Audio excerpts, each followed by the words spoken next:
Fala galera, boa noite, seja bem-vindo de volta ao canal Estudar Melhor. Se você está caindo aqui de paraquedas, então antes de tudo, antes de ver esse vídeo, assista a playlist que eu fiz sobre várias etapas que você pode tomar, desde saber o que cai na SpaceX até como se preparar durante o ano.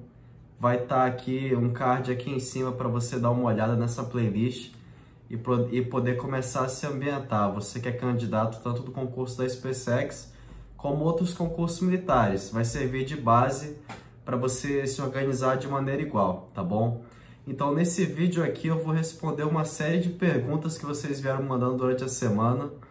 Então, confira até o final. Primeira dúvida aqui, como vocês podem observar, o Guerreiro está pedindo para explicar como que funciona as formas de ingresso na aviação do Exército.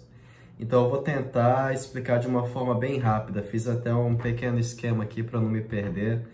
Bom, o que eu indico, na verdade, é o seguinte: existem duas formas de você trabalhar na aviação do Exército, basicamente. Uma é na área realmente de pilotagem e a outra é como uma espécie de gerente da aeronave, tanto da manutenção quanto da parte administrativa que envolve todos os circuitos documentais daquela aeronave e planejamentos de manutenção e etc.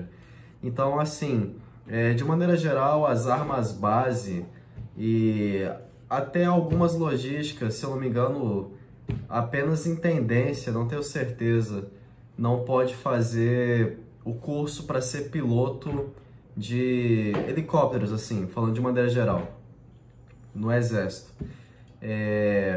Pode ser que eu esteja enganado, talvez todas as armas logísticas já estejam podendo também fazer o curso de piloto, porém isso é uma coisa bem atual mesmo. Antigamente apenas infantaria, artilharia, cavalaria e engenharia podiam fazer o curso de piloto do Exército, tá bom?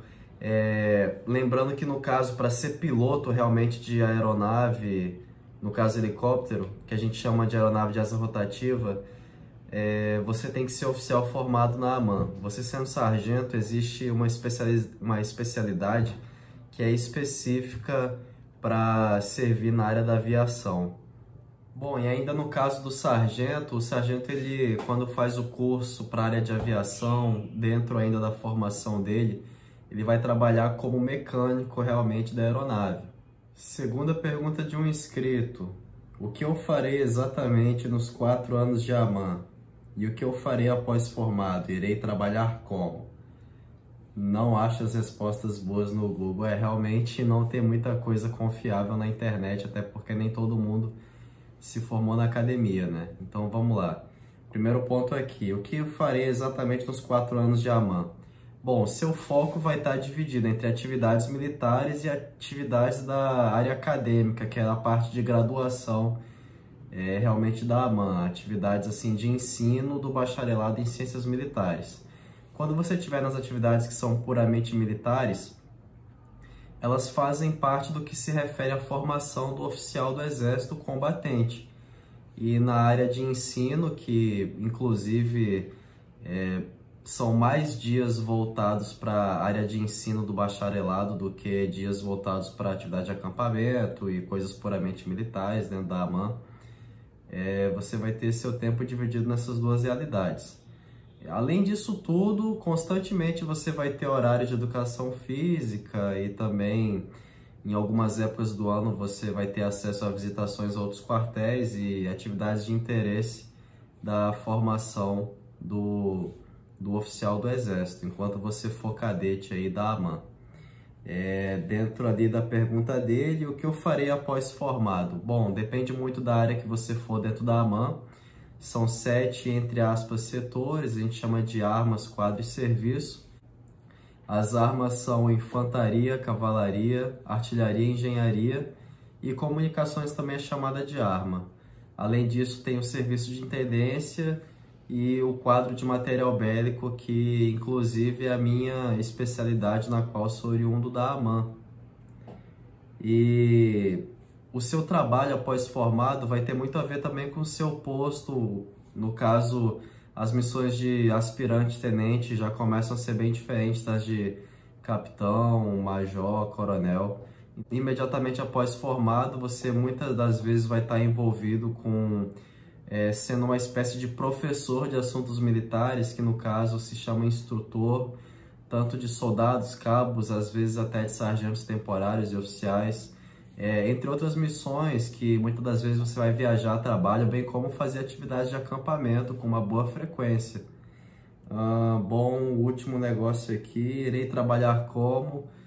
Você vai trabalhar de diferentes formas, desde coisas que envolvem burocracia até atividades bem práticas, como acampamentos e atividades que envolvam, por exemplo, no meu caso, transporte de munições e armamento, na época que eu ainda estava trabalhando como oficial de material bélico. Pergunta aqui, concluindo, a pessoa fica 11 anos desde o início da SpaceX até o término no IME, isso para o caso do indivíduo que ele se formou na AMAN e depois ele fez todos os procedimentos relativos ao vestibular para oficiais oriundos da AMAN, conseguiu ser aprovado e entrou no IME. Bom, tempo de formação em cada uma dessas áreas são 5 na AMAN e 4 no IME.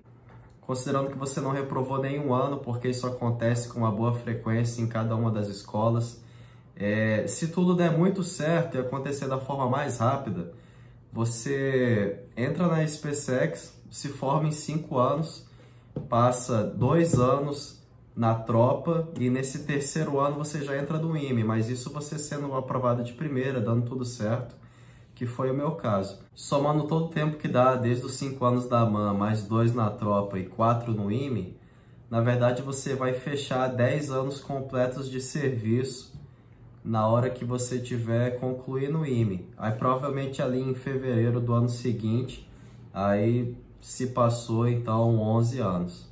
Próxima dúvida. Escutei dizer hoje de um sargento da Polícia Militar que atualmente não é possível aposentar por tempo de carreira nas Forças Armadas. Você só serve 10 anos depois de ter baixa?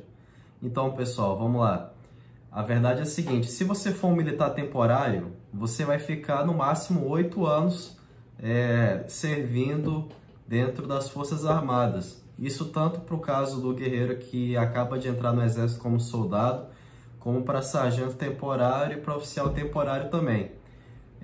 No entanto, tem como você seguir carreira sim e passar hoje em dia 35 anos vestindo a farda e depois ir para a reserva. E a forma de você fazer isso é por meio dos concursos para as escolas militares. Bom, a última pergunta aqui basicamente é uma dúvida sobre como que é essa questão de banho junto durante a formação, durante a AMAN e a SpaceX. A verdade é a seguinte, acredito que até hoje em dia ainda segue o mesmo perfil. Nos 3 primeiros anos, os banheiros costumam ser coletivos de uma maneira que não tem box separados para as pessoas. Então, os banheiros, se eu me recordo bem, na SpaceX, tem uma quantidade muito grande assim de posições com chuveiros. Acho que deve dar mais de 40 pessoas. Já no caso dos 2 primeiros anos da AMAN, os banheiros ali são de em torno de 20 indivíduos tomando banho ali ao mesmo tempo.